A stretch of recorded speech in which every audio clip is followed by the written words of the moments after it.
23 февраля Станиславу Лакоба исполнилось бы 73 года. Историк, политик, поэт, человек, чье имя связано с ключевыми событиями новейшей истории Абхазии. Он был одним из авторов Лыхненского обращения 1989 года, депутат парламента первого созыва, который называют «золотым», участник международных переговоров, дважды занимал пост секретаря Совета Безопасности, автор фундаментальных работ по истории Абхазии, в том числе изданных за рубежом. Ректор АГУ Олег Огварамя сообщил, что в университете учредят стипендию имени Станислава Лакоба и откроют именную аудиторию. А Станислав Лакоба был очень талантливый человек во всем. Когда его не стало, очень тяжело стало многим людям в Абхазии. Он был необычайно отзывчивый человек, но со своим «я» никогда не боялся никаких ситуаций. Выступающие отмечали, Лакоба не только писал историю, но и в известной степени формировал ее. В конце 80-х и начале 90-х историческая наука стала частью политического процесса, а его концепции легли в основу современных подходов к изучению новой и новейшей истории Абхазии. Ученые – те же бойцы, что и солдаты, защищающие Родину с оружием в руках. Во всяком случае, так должно быть.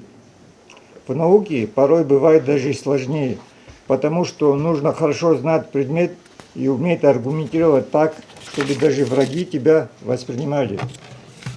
Это нелегко, и такой дар есть не у всех. Он был у Станислава Лакоба.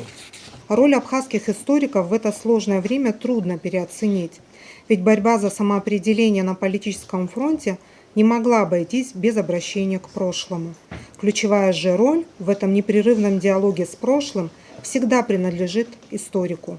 Одним из таких историков был Станислав Лакоба, который стал автором современной концепции новой и новейшей истории Абхазии.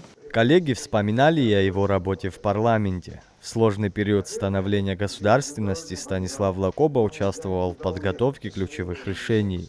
По словам соратников, Владислав Ардзинба внимательно прислушивался к его позиции и нередко советовался с ним перед принятием важных решений. Это были друзья, очень большие друзья. И Владислав Григорьевич мне часто говорил о том, что, ну, слава Богу, что вот есть Станислав, я могу у него спросить.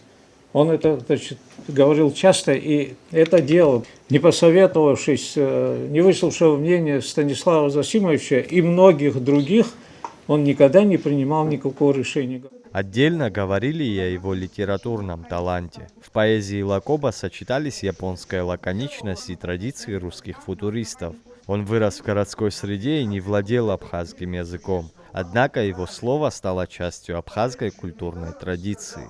Он очень любил японские хоку, хайку, вот эти, поэтому он там и работал в институте славяноведения, гиха. Когда он пишет, он так глубоко раскрывает духовный мир японский, и как он находит связь тонкую. Многие из нас думают, что сегодня особенно это актуально звучит. Если человек не знает абхазского языка, он не абхаз. Это поверхностное суждение. Вот Станислав нам оставил великое слово, и потому он бессмертный.